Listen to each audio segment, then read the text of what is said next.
Minister Farooq Abdullah has parliamentary duty today, so he'll be coming very soon.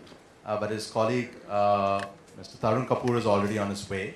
So we thought, rather than make you wait, we will get started with the evening's proceedings, with the panel discussion, and when the minister arrives, we'll have the privilege of listening to his keynote address. We'll just wait for a few minutes before all the panels are mic'd up. Be of more interest. There is drinks and dinner after this session, so we welcome all of you to please join for drinks and dinner once we finish at about 7:45.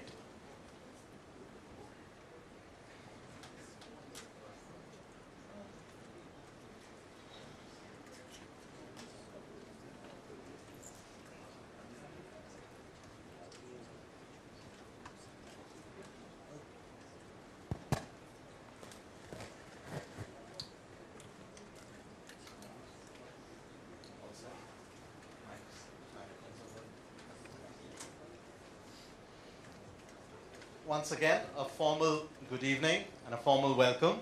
I know some of you in the room, and I hope to be making more friends this evening. I'm Arunabha Ghosh, the CEO of the Council on Energy, Environment and Water, an independent think tank chaired by Mr. Suresh Prabhu. Among other things, our main objective is to integrate energy, environment and water domains in all the policy advisory work that we do within and outside India, as well as all the independent research work that we undertake also within and outside India. We did the first independent analysis of the National Solar Mission, which some of you would know is one of the world's largest solar programs.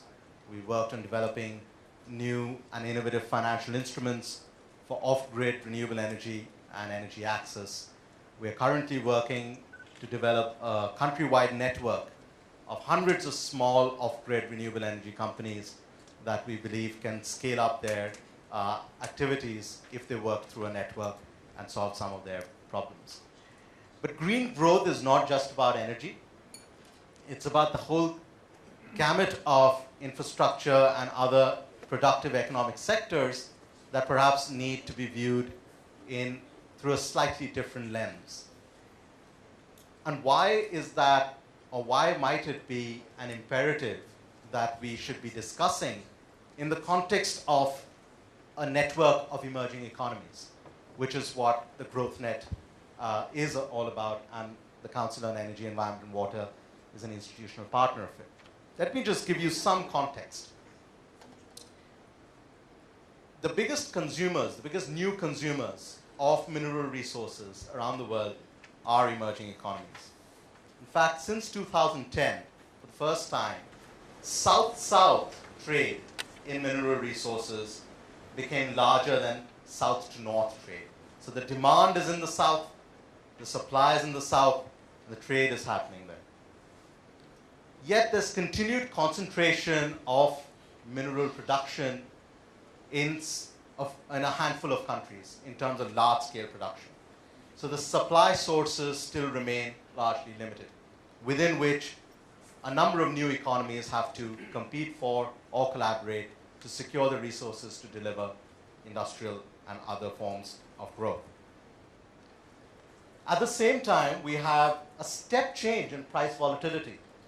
If you compare it over the last 30 years, we probably have one of the highest rates of fuel prices in terms of crude oil, and compared to the early 70s, about 40 years ago, we are approaching those types of prices in terms of food and other resources. Outward direct investment from emerging economies is increasingly going towards resources sectors in other developing countries. Again, something about the pattern of trade that we discussed yesterday in the initial plenary as well. And some of the growing disputes in international trade are occurring over resources. If you look at the rising trend of disputes at the WTO, many of them of recent origin relate to resources and the imperative, therefore, of securing sustainable and greener trajectories for economic growth. it's within that context that we have to understand where green growth and clean energy fits in terms of country strategies, individual business strategies and opportunities, as well as the role of civil society, research institutions, networks, as well as new modes of governance that could drive green growth. There's a new international institution that some of you would already be aware of called the Global Green Growth Institute, driven by the United Kingdom, South Korea, and Denmark, but which also has other countries as members and other non-state actors as members as well. South Korea, for instance, in 2008 decided that green growth would be the leitmotif of its economic growth strategy for the next 50 years. 3 of China's 7 new strategic emerging industries relate to alternative energy, cleaner vehicles, and so forth. So there's something happening in the world that we perhaps are trying to capture under this label called green growth. Do we have a common definition? Do we have a common understanding? What kind of opportunities does it present? And what kind of disputes or concerns does it raise? So that's enough from me. I have the privilege of moderating this power-packed panel. We have Mr. Suresh Prabhu, Chairperson of the Council on Energy, Environment and Water, but his illustrious career includes 4-time Member of Parliament, 7 different cabinet portfolios, including environment and forest, industry and power, and several other institutions that he's been engaged with. We have Mr. Phil Marker, who's dealing with climate change and energy at the British High Commission. Thank you, Phil. We have Mr. Jorge Morton, CEO of Total Energy Systems from Mexico. We have James Abraham, CEO of Sunborn Energy, a leading renewable energy company in India. And of course, we have friends amongst you. We can't accommodate everyone on the panel, but that's why we have this open-ended conversation that we hope all of you will participate in. So let me kick off, while we wait for the minister and his keynote, let me kick off with a question to Mr. Prabhu. Sir, do you think green growth is a choice or an imperative for emerging economies? In fact, the advantage that the emerging economies have is to make a choice. Maybe that was not there for other economies when they were really growing, because we didn't grow that fast. It's an advantage now, because probably now we can learn from the mistakes of others and also unlearn from whatever they did. So I think it's a great opportunity for emerging economies to pursue a path which will be really sustainable. And in fact, what is really meant by green growth is something which will take us to a level wherein we do not lose much while achieving that success. Because as we have seen now, the so-called developed economies have a huge baggage to carry, because they are first locked into a system. Secondly, they have incurred huge cost for rapid industrialization and the growth. Therefore, I think they will be always be saddled with that responsibility. Even our good friend China has that problem, because it grew so rapidly from 1978 to 2020, probably 2013, probably 60 times from what they were. And in the process, the cost of growth in terms of damage that is caused to natural resource is pretty huge. So they'll have to probably again plow back from this economy growth that what they have achieved to repair that damage. Unlike that, the other economies will have that great advantage. So I think green growth is a good choice, and in a way inevitable, because the resources, as you correctly mentioned, are really not available, particularly the fossil fuel resources are not available to a scale which will be really required. For example, India, we never could imagine would ever import coal. We of course were importing coking coal, but we never thought we'll ever import thermal coal, because we always were saying that we have 550 years of coal deposits. In fact, I also am responsible for misinforming the public, because I also said that as a minister. But now we have started importing 100 million tons, and as the finance minister says, 185 million tons, which I think is very grossly understated. We may import maybe 250 million tons soon, and that means that the resources are not available in India. We are importing oil which will be 90% of requirement in the next few years' time. So that again is not sustainable. So I think, as you correctly said, it's no longer choice. It's an inevitable decision we'll have to take. I think it's a good decision. In fact, it's not bad that we are taking the decision. In fact, it will help us not to incur additional incremental cost, which will be a collateral damage, and we can actually make it grow. Mr. Morton, Mexico is a major energy producer, including in the fossil fuel side. From the Mexican perspective, is green growth something that is just one part of the economic trajectory that could be followed, or does it need to be central to the development strategy? I believe that in Mexico we have had a big change in the last years. Sorry, I'm going to pause. Can everyone hear? I think the microphone volumes need to be raised. Bueno.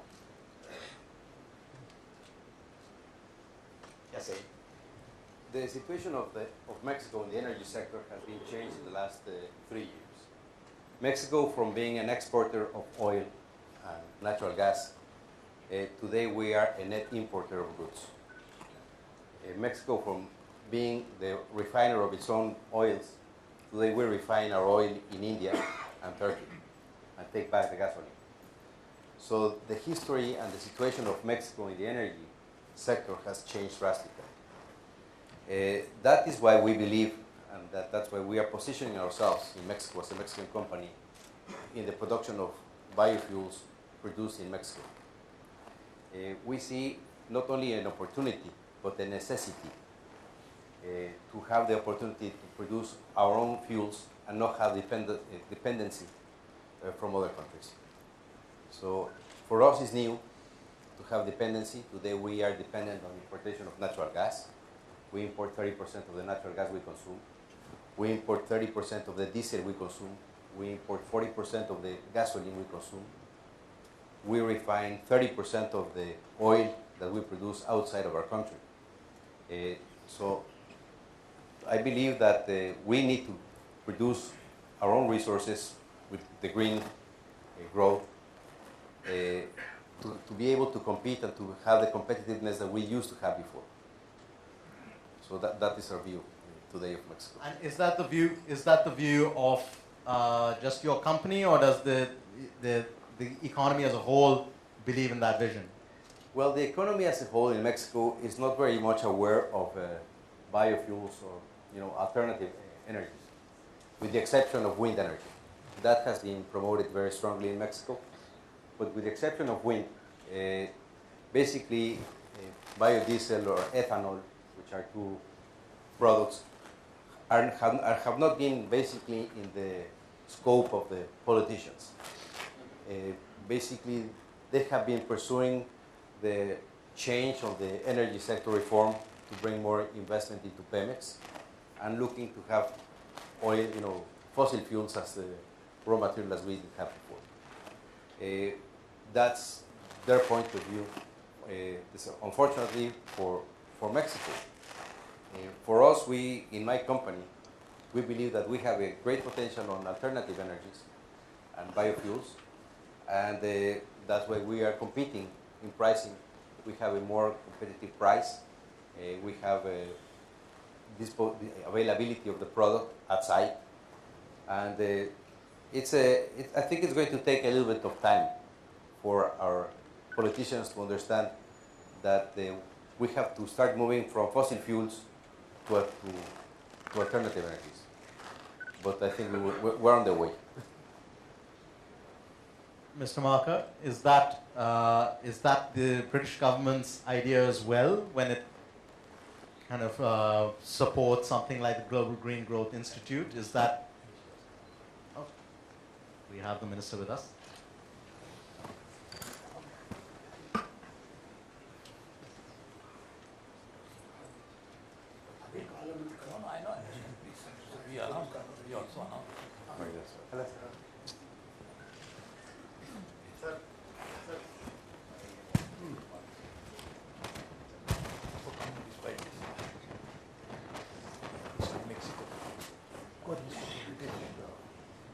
I know.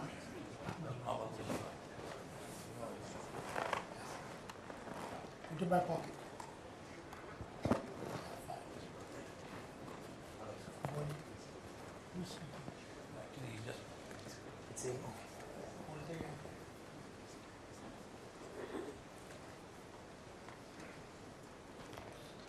So let me join all of you in welcoming our Honorable Minister for New and Renewable Energy, Dr. Farooq Abdullah, who truly has brought in a great amount of dynamism in this ministry. In fact, I have really seen him as the Chief Minister of one of our most important states in the country, Jammu and Kashmir. There, of course, I have personally experienced his dynamism when I was in the central government and he was in the state government. We worked as real good partners. But new dynamism in this ministry is evident by the fact that India soon will be producing more than 20,000 megawatts of solar energy, which is already focusing on the next step of making India probably in the next few years' time more than 100,000 megawatts of solar energy, and also the small hydro, the wind. All this has really become possible thanks to the vision of the Honorable Minister. In fact, not surprising the fact that he really truly believes in nature and therefore he wants to live in harmony with nature by generating energy which will be really sustainable. In fact, the point that we were just talking earlier. So he was held up in the parliament, and despite his parliamentary duty which are primary, he has chosen to be here. So I really wish to thank him, and I look forward to the renewable energy portfolio reaching new heights in the next few years' time, because he has already embarked upon many ideas which I don't want to say, he will say it better because these are his ideas. I have only been witness to these ideas being explained by the government. So I look forward to this. Let me join all of you. Let me welcome the Honorable Minister for this program. And Dr. Arunabha Ghosh asked me to play my role.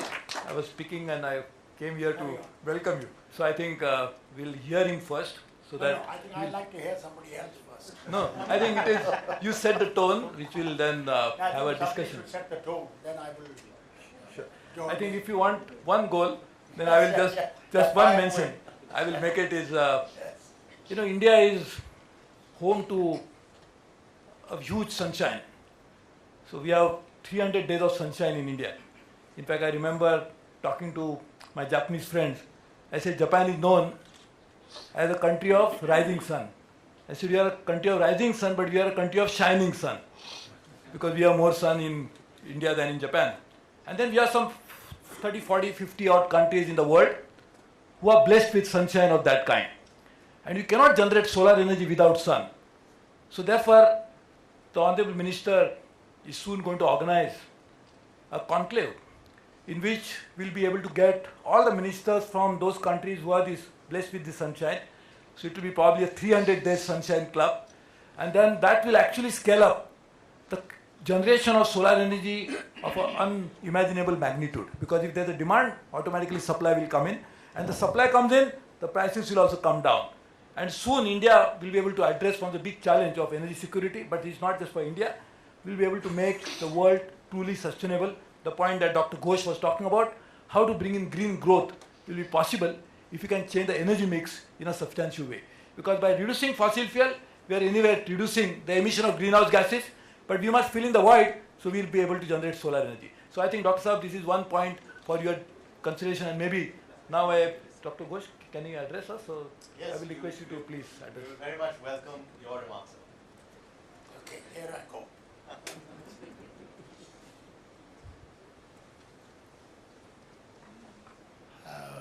Mr. Prabhu, ladies and gentlemen, you have my ex-secretary here, he's sitting here right in front of me.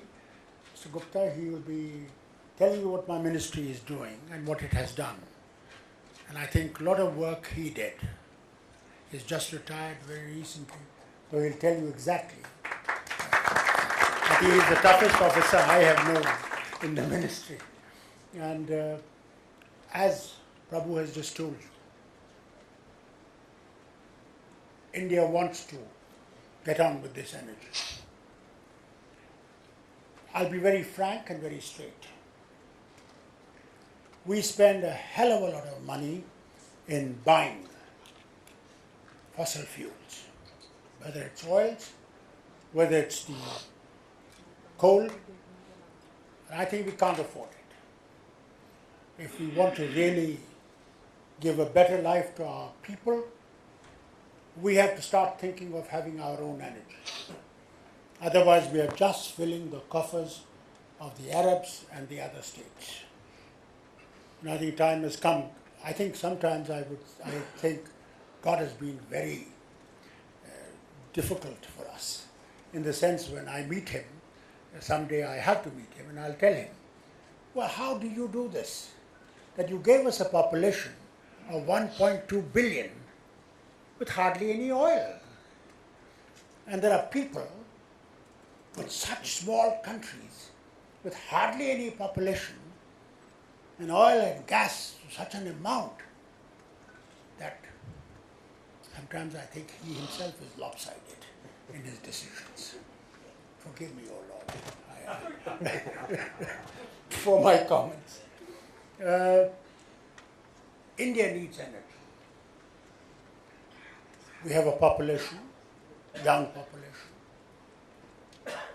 who want jobs, and jobs cannot come without energy, because the industry cannot come without energy. Therefore, how do we get energy? The challenges before us, God was very kind in giving us over, as Prabhu has said, 300 days of sunshine. We have good quality wind also. We have good bit of water, so hydro. And we have thermal heat also. And we have a lot of waste, which we can convert into energy. But in all this, we have to unite with the rest of the world. Alone, we cannot do it. No country can really move alone unless in technology we move together forward. And this is possible if we realize that we all have to work for each other. No longer can one country think that I'm all right. George, whatever happens to you, you worry about yourself. Those days are gone. The world has become very small, and therefore, unless we work together, we will not be able to save this earth for the children that are yet to be born, and therefore the thought of giving them a better world than what we got will not be possible. And that is why, as Prabhu has told you, we intend to very shortly create a club of countries that God has given maximum sum, so that we can sit together and start thinking, how do we help each other in trying to get this energy to the people. Now, this is one point which we are now looking into it. Prabhu was very much the mover of this, and I'm sure we are going to, by the end of this year, you will find this will be very much on the cards and will be moving forward. Well, what are we doing now? We are looking into how best we can create more energy from the sun.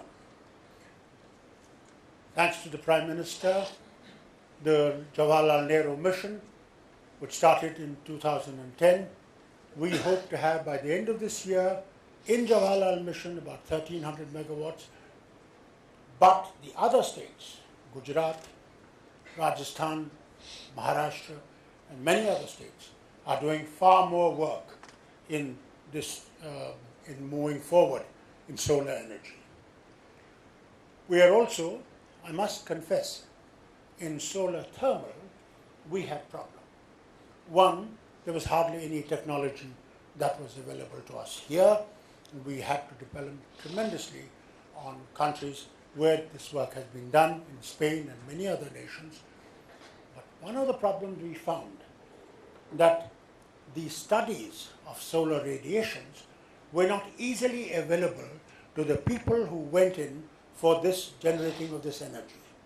So one point that they found difficult was that the figures that they had were not really as good as they should have been. Secondly, the oil that you need in this was also not available in the quantities that we in India required. And therefore, this delayed this program of our solar thermal energy by little time, which we will overcome, inshallah, shortly. By now we have devised methods of really studying. We already put 50 stations are already working. Another 60 stations are now in pipeline, which will be put up, so that you will have exactly what is the wind quality of that area, what is the solar quality of that area, and that will help the developer in getting on with it. I must also confess to you another moment. Jawaharlal Nehru mission is a very small one. That is just 20,000 megawatts by 2022. And in this particular thing, we put in local content.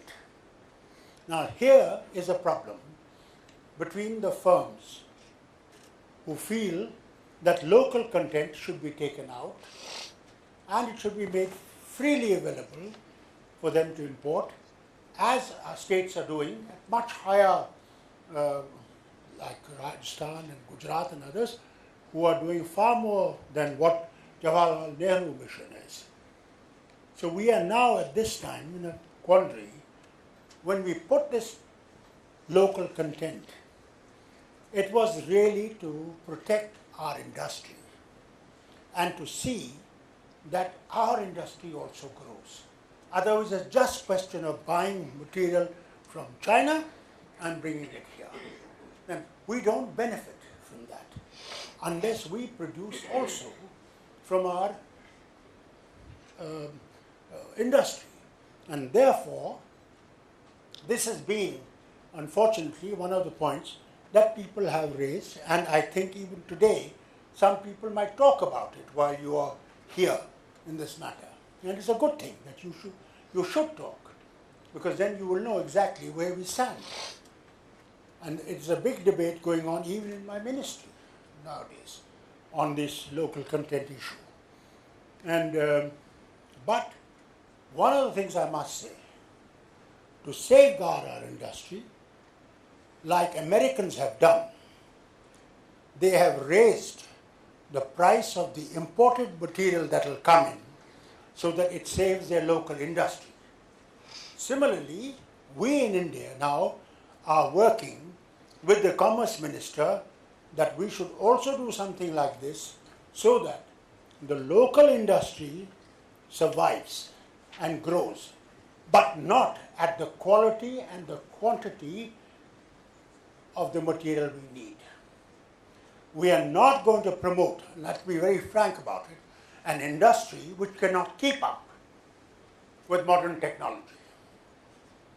We're not going to hold old technology, which probably will not be very effective. And therefore, unless that company really wants to stay in business, that company will have to start thinking in terms of that it has to modernize so that to keep up with the Joes. Otherwise, if they can't keep up with the Joes, finally the company will stop. How much I might want to help them, it will not be possible because people will want a better stuff. Therefore, we have a challenge which we have to meet, which our industry has to meet, and we have to work harder. Now in Ladakh, we have, those of you who have visited Ladakh will know that there is huge land mass with hardly any people, and we want to put up a huge farms of solar energy in Ladakh. And luckily, this 12th plan has given us this privilege that we are soon going to have transmission line, which was not there before, so that the power that we will generate in that area will be able to bring that to the rest of the nation. The second most important thing is that there is enough of waste in this country. And that waste to be converted into energy is another very important thing that we are looking into. Now here also, there are some of the countries that have done massive work in this. Now here, Prabhu, I would say that in your discussions when you have, let us have some inputs from them as to how we can make use of this so that we can generate also energy from the waste. Otherwise, we had mountains coming up. If you go out of Delhi, you will see a huge smelly mountain. But I saw in Kanpur where work was done, and I went, and my secretary was there when I went to that Kanpur establishment. There, they charge 10 rupees per day, per month from the family and collect the waste from that family. They collect shop waste and they collect industrial waste. Take it 18 kilometers away. Today, they are able to generate power from that. Part of the waste is converted into fertilizer, sent to the fertilizing plant for use. So this way, we are in Delhi having also 5 such projects going on now. But we need to work on every single city that we could do in this. Wind, I must say, is one of our greatest success stories. That is where maximum renewable energy today is being produced. We have nearly 20,000 megawatts, which is only from the wind. And we are now going to add to the wind sector 3,000 megawatts every year. And thank God, the finance minister has been kind that we have restarted generation-based incentive in the wind sector, and we are working on depreciation-based incentive also, so that those people do not suffer. And we hope that very shortly, in this discussion with the finance ministry, we will be able to achieve success in generation-based also. Another very good thing has happened, that from kilowatt machines, we have gone into megawatt machines. And recently, Prabhu, we had the visit from Mr. Baker, the Honorable Minister from United Kingdom. And in the discussion we had with him, he said, in what way can we help you? And we said, well, here is the thing in which we would be greatly interested, is that we want to now go into the sea and try and take the wind from the sea so that we could produce energy as they are doing in Kent. They've done it. They are doing it in Scotland. So we thought here was an opportunity for British-Indian cooperation. In this, we also intend to utilize cooperation with Portugal, who have also done quite a bit of work in this, and then in Bart region of Spain, we are also, the government people had come from there.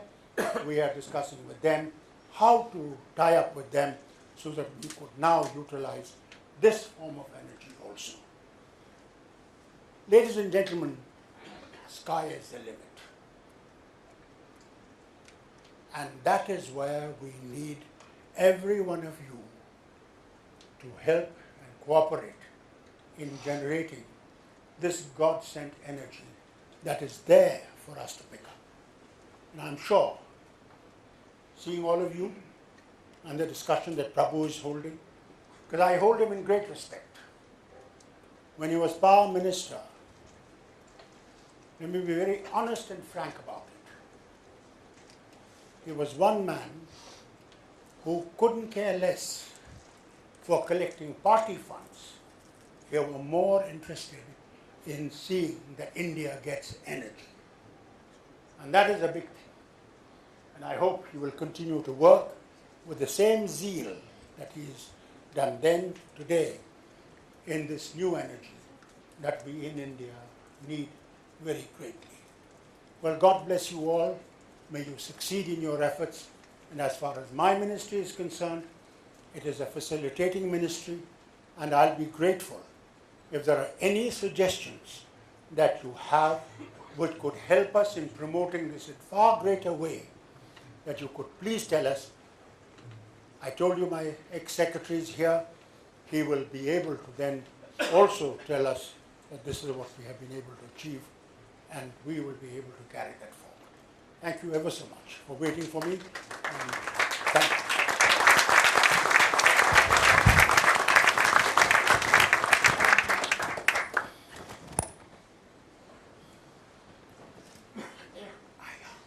Thank you, Honorable Minister. That was in a matter of about 13 minutes. You've covered the imperative of green growth. You've covered the policies and the programs in solar and wind and waste to energy. You've covered thorny issues very upfront about local content requirement and the need to upgrade technologies. And you've set out a vision for international cooperation. And in green buildings, that's another very, very important thing. How do we save energy? And the thing is, future lies in green buildings. Government of India has anyway decided all Government of India's buildings will now be 3 CREA rated. I hope that this catches up with the public, that I want to make a home, that I will be able to make a green home. Unfortunately, I never knew anything about these green homes. Otherwise, the home I made in Jammu a few years ago probably would have been green. Now when I look at it and I see the amount of air conditioners I have to put to cool the place in the summer and to warm it up with the heaters in the winter, it is tremendous, too much. Therefore, green buildings is another very important thing. And one of the good things that is coming up is the green corridor that is being built with the Japanese help between Delhi and Mumbai. Every town that will come up on that road will be a green town. The homes will be lit by the renewable energy. Everything else will be done, which will be green. Let's hope we succeed. Now we have a green car, Reva, which is coming up on the, which will be, I think on the coming Monday, it will be inaugurated in Delhi, which Mahindras have done. I hope the finance minister will be able to give them little concession, because otherwise they become too expensive. We are trying our best to see that the Chitambram opens up a little bit more kitty for these green cars. I hope, Prabhu, when you meet him, you also will tell him a bit of it. And that might help in a big way of really changing India into a green country. Let us hope that we succeed. Before we sleep, we will see some bit of green, not only India, I'd like to see green America, because America has been the biggest polluter. I'd like to see, in Obama's time, things changing. And to the next president that will come, I do not know who that will be. Maybe Hillary Clinton might come in, you never know. So that might be continuity of this. But we need green world. And I think in that green world, all of us have to contribute. Thank you. Sorry for taking your time. Green buildings will be very important. Sir, if I may, while we have the privilege of your presence, in this whole spectrum of initiatives you're taking to internalize green strategies in a range of areas, not just energy, buildings, transport, etc. Where do you see the most exciting innovations occurring, both from government and from private sector, in terms of financing this transition? You see, as far as financing is concerned, that has been a major issue. Why? Banks did not know what solar is all about. They were not sure that this solar probably will work, and therefore were afraid of putting finances to it. But gradually, thank God, it has started sinking into them that no, there is a future in it. I think Government of India's initiative itself of giving more backing, financial backing, to the banks for this thing is the one that is giving us more help. And I think as we get on more and more into this line and seeing success in this line, you will find that money will never be a problem.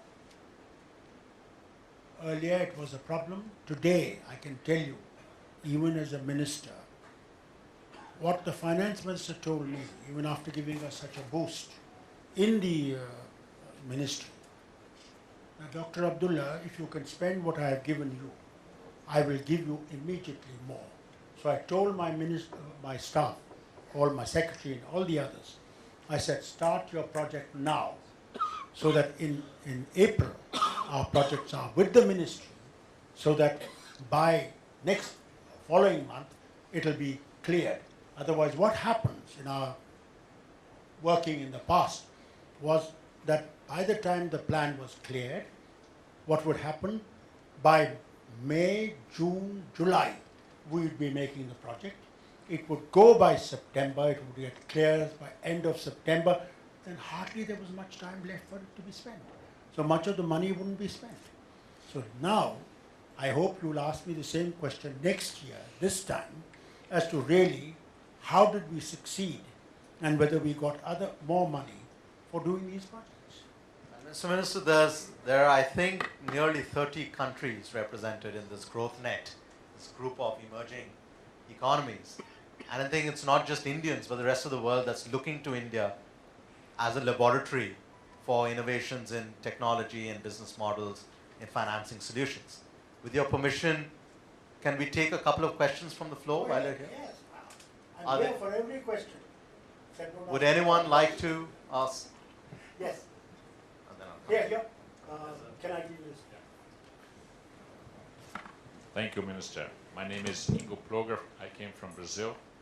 It's a great pleasure to hear you and with your enthusiastic performance to strengthen the green economy. You know, we have Rio plus 20, and unfortunately, we didn't have a goal for the green economies. We from the entrepreneur side had made let's take louder. Oh, I'll try this one. Hello? Yes. Thank you. Why don't you raise all the Yeah. microphones and then we can all hear each other? Yeah. Who's speaking on the back? We from the entrepreneur side, from the Latin American entrepreneurs, make a suggestion for the green area of energy providers. It's only to have a competition between the green providers of sustainable energy. It's possible if in 10 years we don't have taxes over generation, transport, and projects, because the fossil has a scale and the non-fossil has not a scale.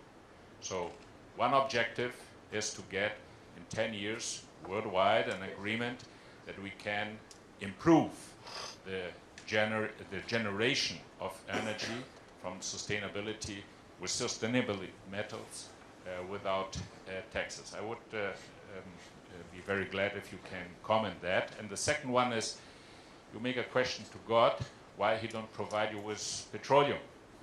Maybe because he loves so much India. Yes. Because, I don't know, it's a bless or a disease if you have oil. We in Brazil, we have improved very much the ethanol.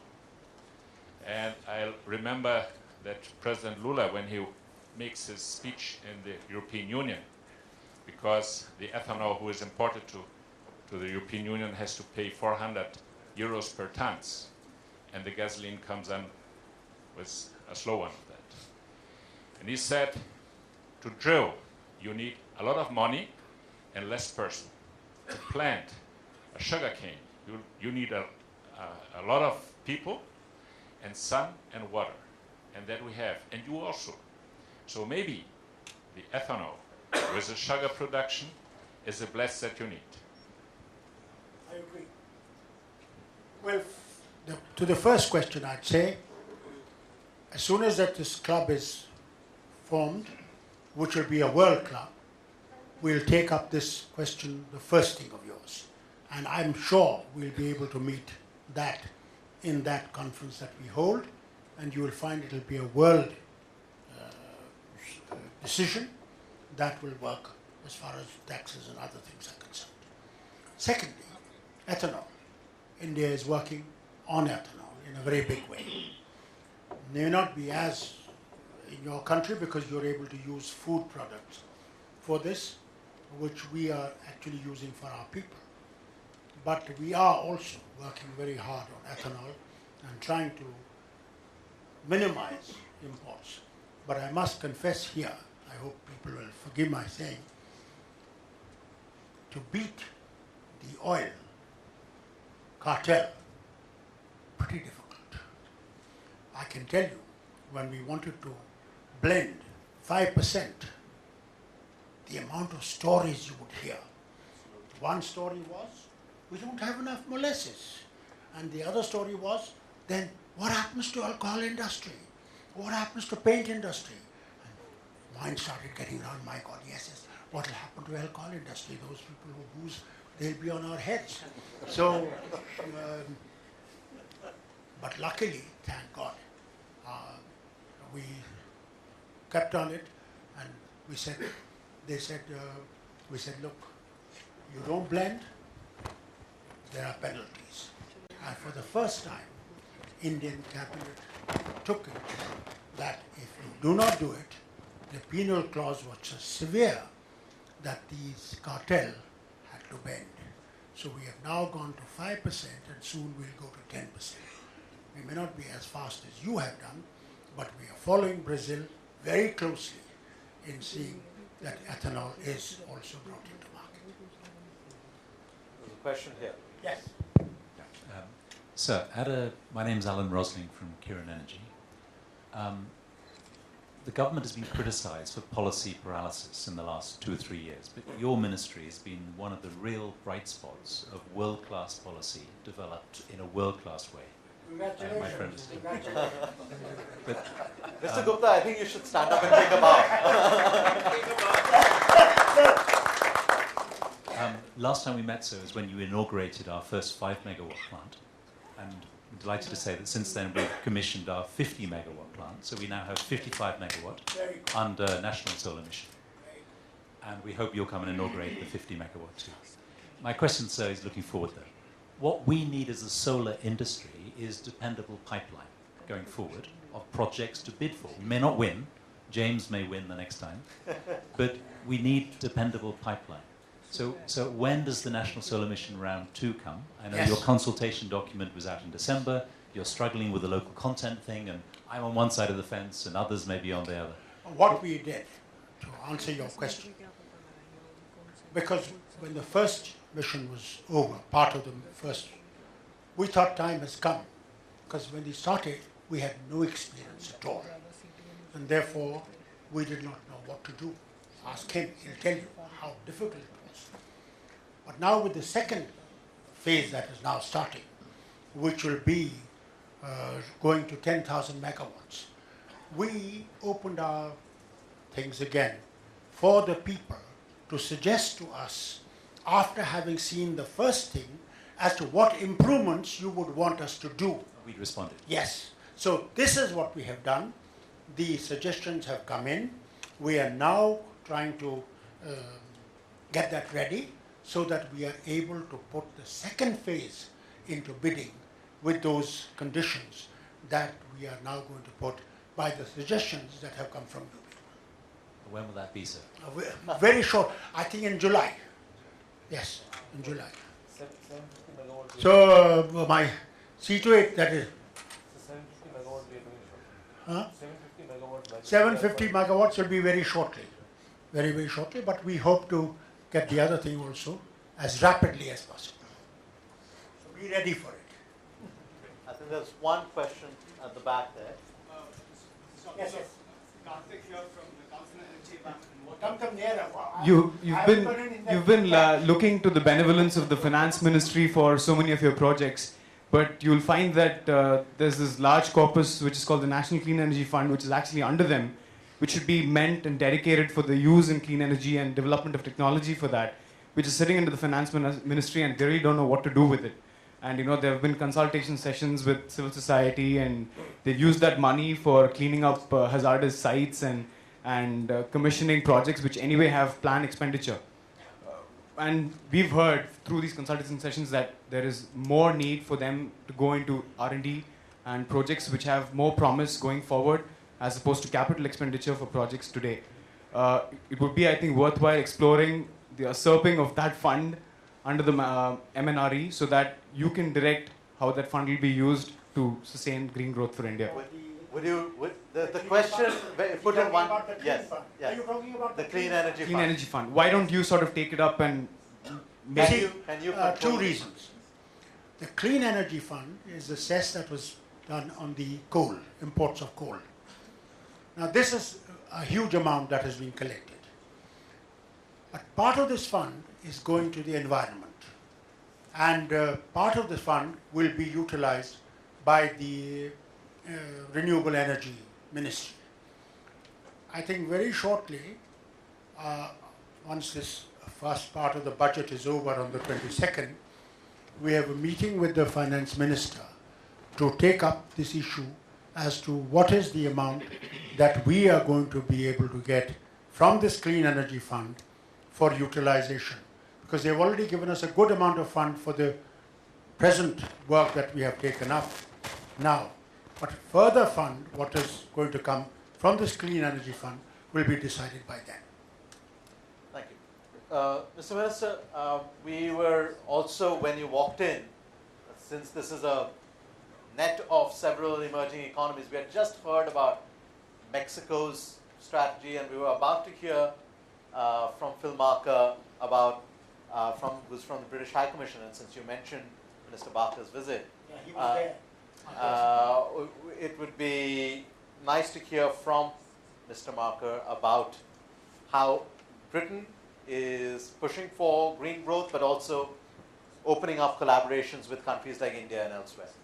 So, Thank you. I'm not sure. I- Let me use this one.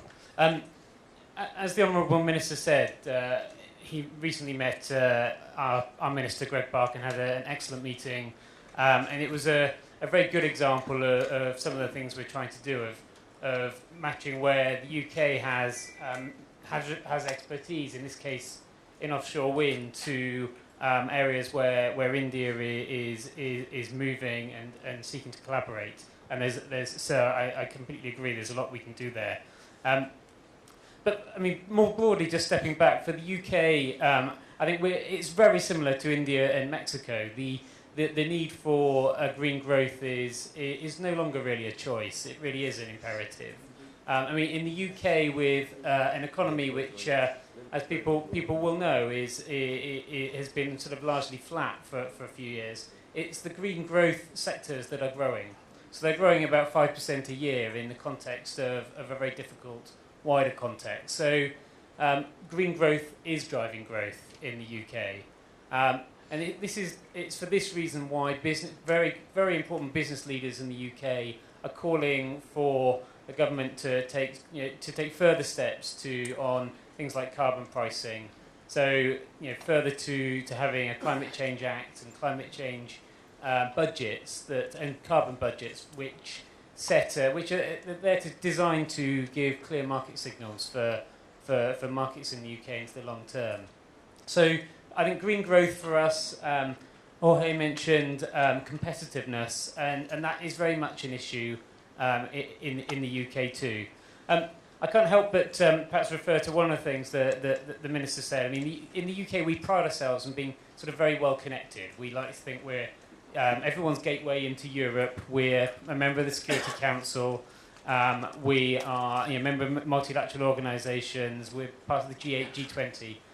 I have to say, there's probably one club, though, I fear we will really struggle to be a member of, which is the club of the sunniest countries in the world. So I think we will continue to focus. On some days, yes.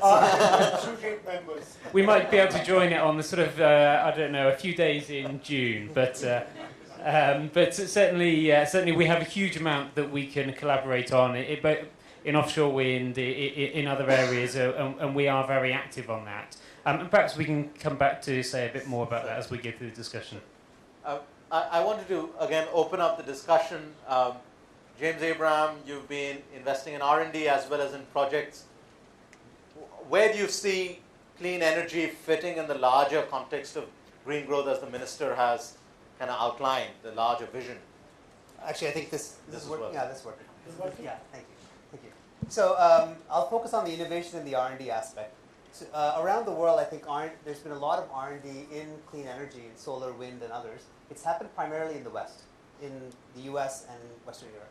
But given the amount of gas that's available in the US, those technologies no longer have any markets. It's unlikely that the US or Western Europe is going to pursue a real renewable energy strategy when gas is so low cost and so readily available.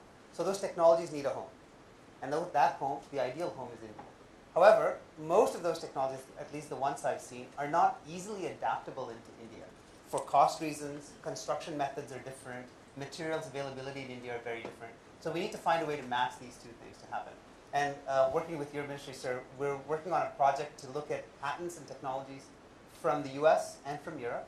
And we have a project where we've taken those patents and attached a team from India who are adapting that for Indian conditions, with the idea by next year we'll have our own homegrown solar technology ready for market. And it's a very interesting collaboration because we're finding, of course, as I said, those technologies need markets, but we have fantastic engineering talent in this country. And that talent doesn't have to spend the time on R&D, but can innovate. They can take that R&D and create out of that a product that fits for a country like India. And I think that's essential. I think we cannot, to the question about how does this fit under green growth, so here I have to kind of disagree with you, Arnab, your earlier statement. Green growth is not just about energy. I think green growth is only about energy. It's about water, but you need energy for water. It's about conservation. It's about conservation of energy. And it's about transport, but again, it's about energy and transport. And I think there we do need a lot of technology for India. But we cannot just go and shop and buy. We need to shop and adapt, sorry.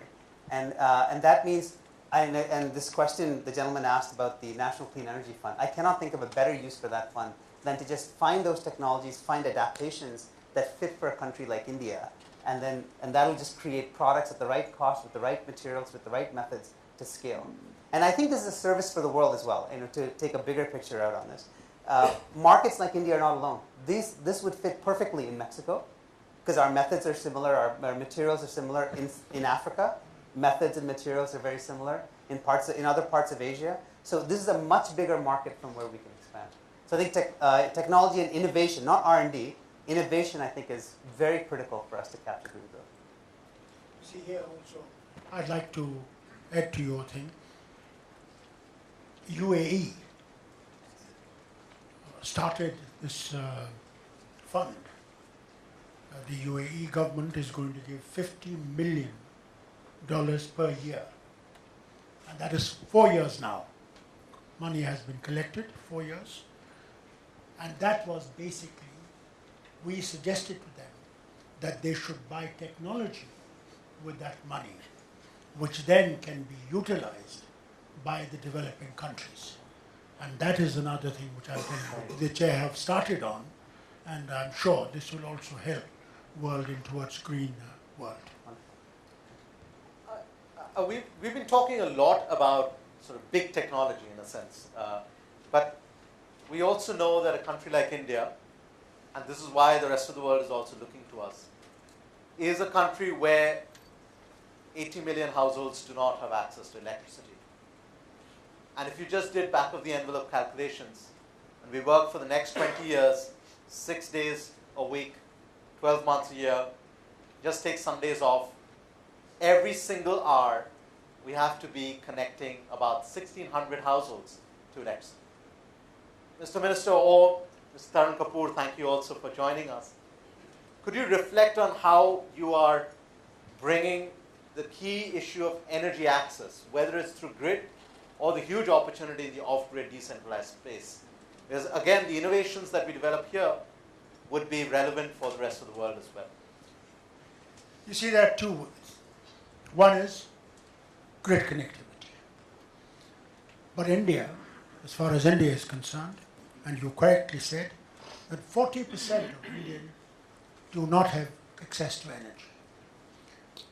And there are very difficult areas, extremely difficult areas, where there's no transportation. There are no transmission lines going to be there for many, many years to come. So what is the answer in getting energy to them? The answer to them is individual villages to have small units in those villages, whereby, whether it is solar, whether it is wind, whether it is a combination of these, and then creating energy in that area, as we have done in Ladakh. In Ladakh, we have Nobra place where you have heard of this glacier, the Sechin Glacier. There was this Ladakhi NRI. Now he was able to, from a stream, generate energy for this village. And this village gets 24 hours electricity. He also was able to buy a small machine which does your furniture making, then rice, husking of the rice, another one, and the third machine he had for producing oil from the oil seed. So that village now has these things from this thing. So that generated us to carry on like this, having small projects in the villages. And we did in Gurez, there's a town, village, border of Pakistan, where there was no energy at all. This is where this new power project is coming up, the Kishan Ganga, That's right. which we had problem with Pakistan.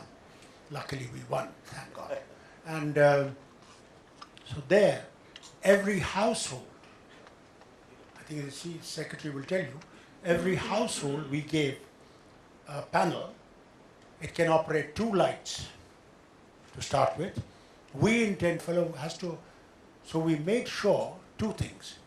One, training a local people. Otherwise people will lose confidence in this new energy.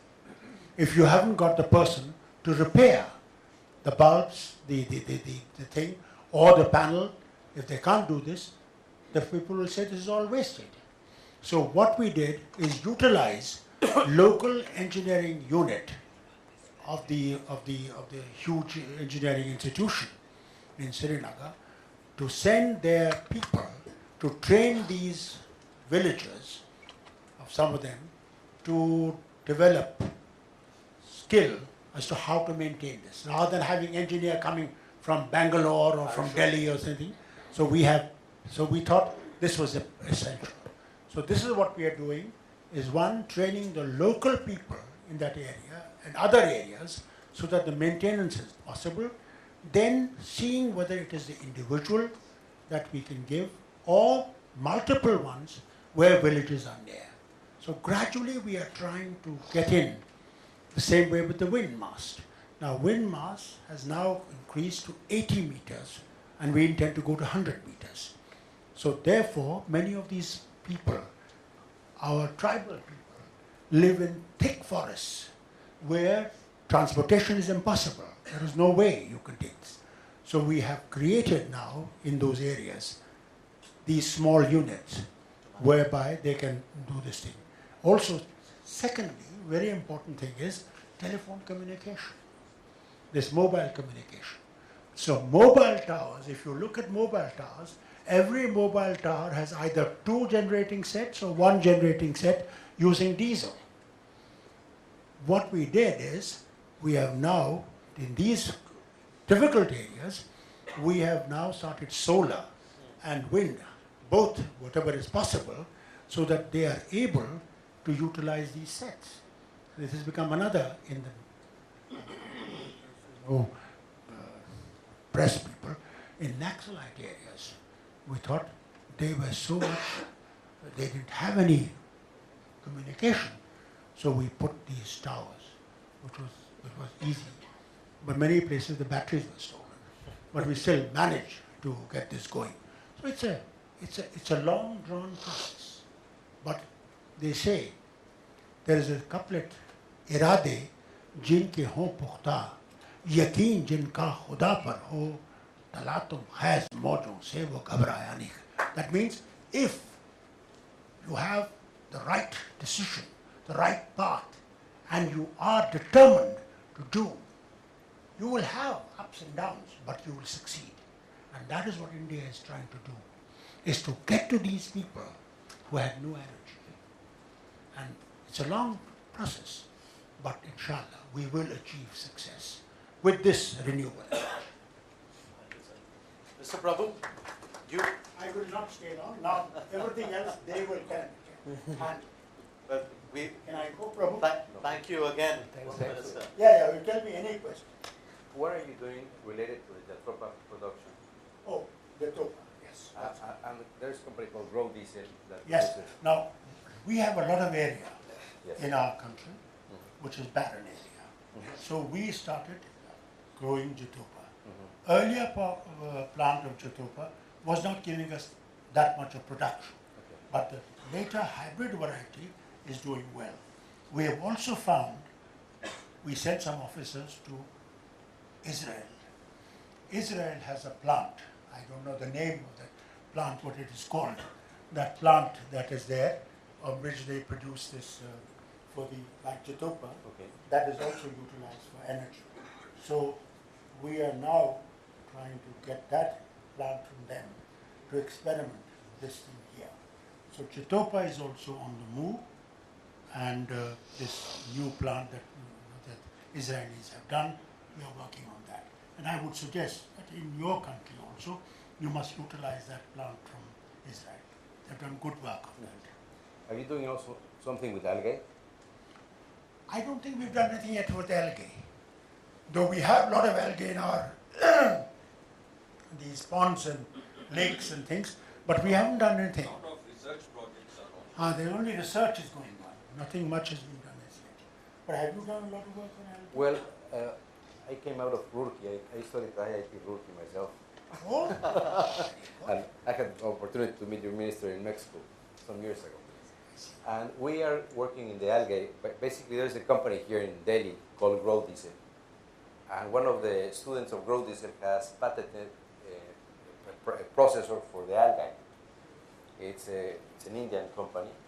And we are working with them to see that we can do the first algae project in Mexico. will you kindly ask them to also see us? Because then we have a hell of a lot of algae in some of our lakes and things, and we would like to try and see how we both could combine. Yes. Because we might be able to help them financially also in research if they are doing anything in this. I will do so. Thank you very much. Sir. Now I leave you to handle. Thank you. Thank you. Please forgive me. Thank you ever so much. Thank you. But would you like to do a lot with us? Yes. We will continue the conversation. Yes. Thank you, sir. Good luck. We are looking forward to that. Absolutely. Mr. Prabhu, before I open it up again to questions from the floor, I have one slightly difficult question for you, but I think only you are capable of answering it. How do you, through government policy, and appropriate government policy with the right signals, integrate green strategies in energy, of course, but water, agriculture, transportation? You've held 7 different portfolios. Could you reflect a little bit on how you do that, as well as your vision for how you can develop an international network that can pursue these strategies? Yeah, actually, it's one of the most challenging tasks, though it's one of the most imperative that we really must do it as quickly as possible.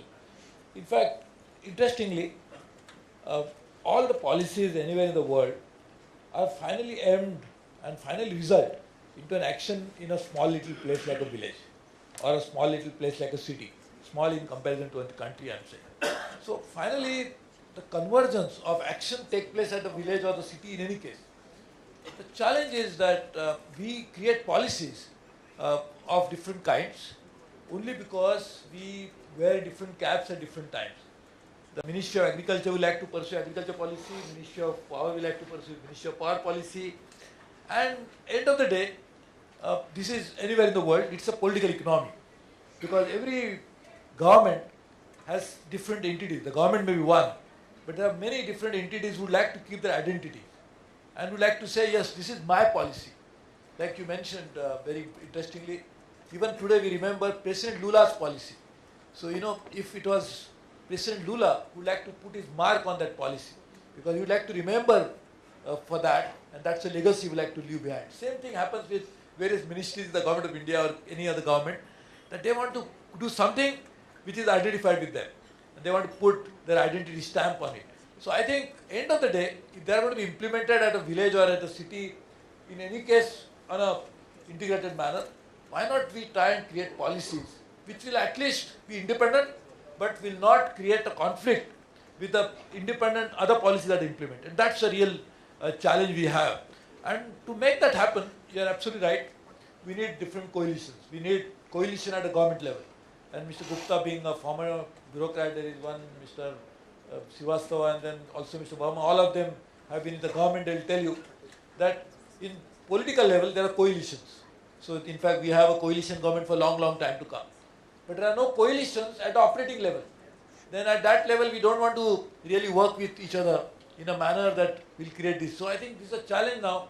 How do you bring coalitions at local level, at policy level, as well as international level? You are absolutely right, because what we see here, the fragmentation of policy, is not just a phenomenon which is prevalent at national level, but in fact it is emanating in many different parts of the world.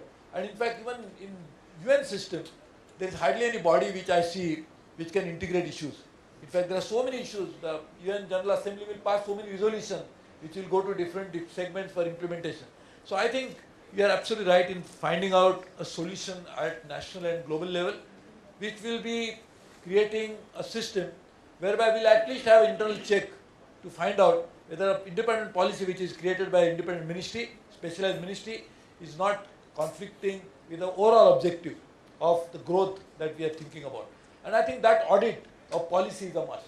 We really need to find out a system whereby an audit, a policy is announced, how that is actually vetted by different segments to make it happen. In fact, there is a system, like even in Government of India, there is a system of Committee of Secretaries, there is a system of Cabinet. But as we always see, the turf becomes more important. And the battle for turf is still bigger battle than the battle that we fight with our neighbors or with somebody else. We perhaps have another 10 or 15 minutes before we close and move on to drinks and dinner. We also have the privilege of Mr. Tarun Kapoor, Joint Secretary at the Ministry of New and Renewable Energy, joining us. If there are any questions from the floor, we would very much like to continue with the conversation. Yes, Mr. Sethi.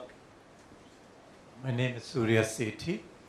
I'd like to pick up from where Abraham left. When he rightly said that green growth is all about energy. I would take a step forward and say that instead of talking of green growth, can we talk of green consumption? Because if you look at the data, of OECD, increase in energy consumption of OECD was 2.6 times the absolute increase of consumption of energy in India. And this does not account for embedded energy in their imports. If you look at the emissions of the EU and the US, they have actually grown 44% and 47% respectively since 1990 based on embedded emissions. So the consumption, take it further from there to consumption. If you look at consumption, even today, 80% of the industrial output gets consumed by 20% of its people. Now we can talk as long as we like, and there is no data, I don't know which emerging economies you are looking at, but if you exclude China and look at the bottom 50% of the world, China is not in the bottom 50% of the world, but India is very much in the bottom 50% of the world. There is no relative increase in their energy consumption. Our energy consumption of the global supply relatively stays the same for the last 15 years. And this is true for the entire bottom 50% of the world.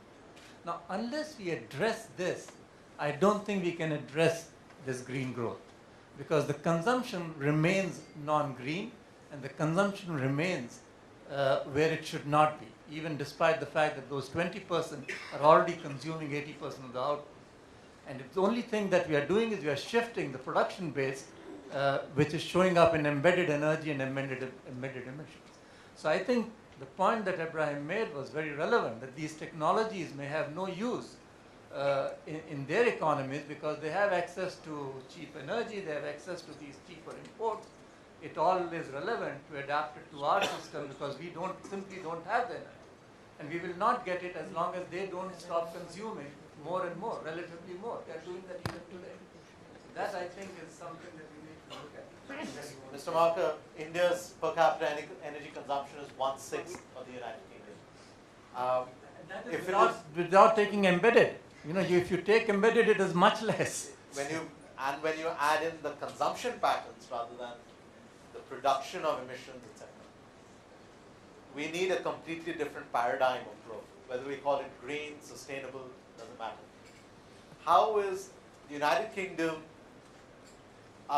thinking about partnering with other countries, the bottom 50%, that do not consume energy or resources for their own sake?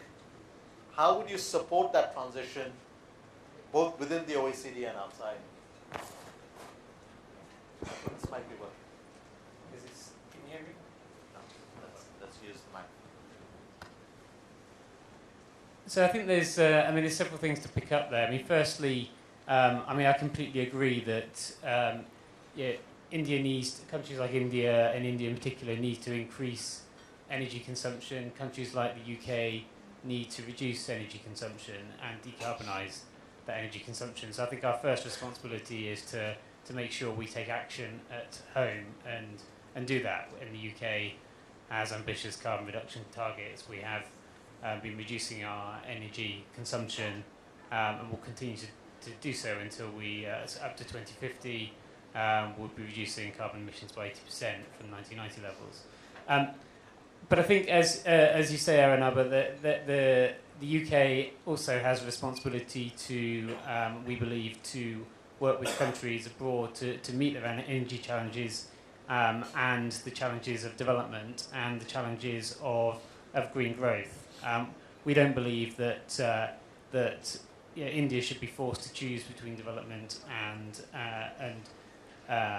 low carbon or tackling climate change. These are issues that these problems that need to be tackled simultaneously. I mean, the UK is active in terms of our own contribution financially to tackling climate change around the world. We're one of the leading countries in taking our responsibilities on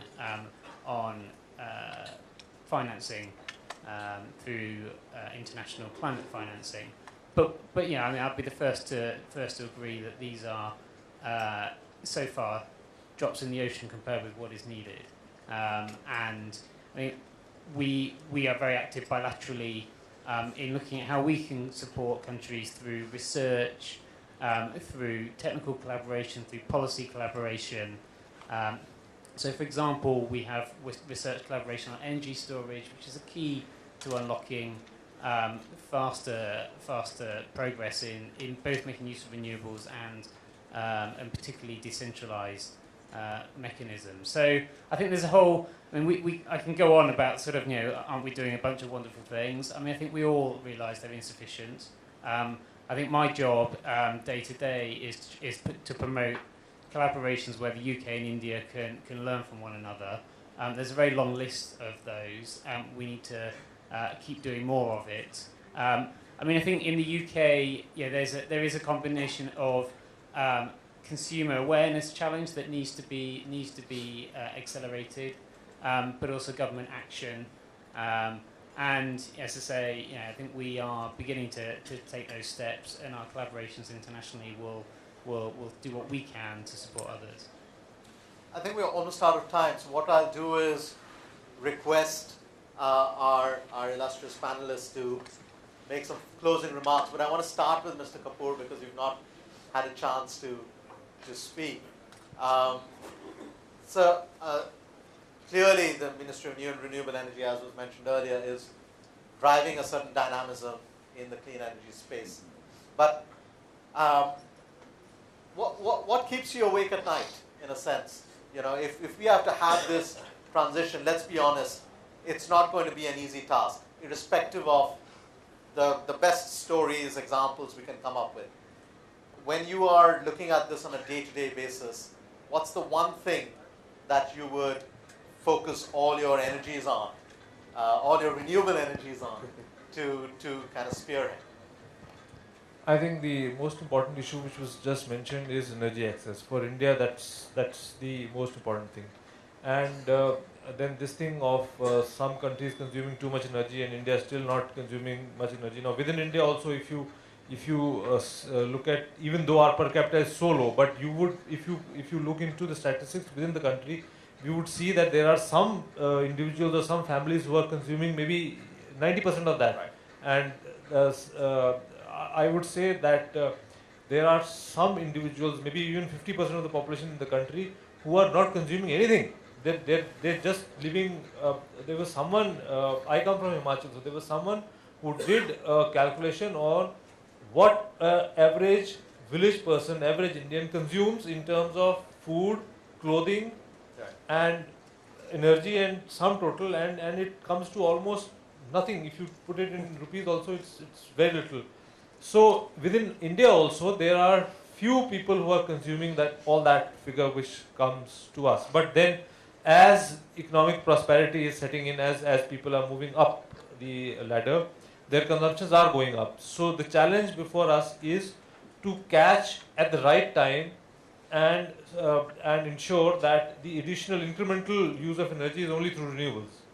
And we don't get used to using fossil fuels, and we don't get into that habit. And therefore, when we look at this issue of energy access, now energy access can be tackled in the conventional manner. We can just have grid extend to every village and be able to supply power. We did that. Right. If you go by the statistics of the Rural Electrification Corporation, then only about 19 or 20,000 villages are left. Otherwise, all villages are connected. But if you go by the census figures, we find that still 33% of households are burning kerosene. If we look at the statistics, like if we even go into the hamlets, if we try to find out how many hamlets are left, or how many small villages are left, still what we find is that if we go into hamlets, it's just about 2 lakhs which is left. So if we go by statistics, what we find is that not too many villages are left. But if we go by the actuals, then people are still burning kerosene, which means that there is some gap somewhere, which means that conventional power is not able to take the actual energy to the villages or to the households. So we have to address this problem with our renewable sources, and we have to ensure that minimum. So now what we are talking of in our ministry is that we should provide 100 watts per family. We should just target 100 watts. As a basic minimum. Yeah, that is the basic.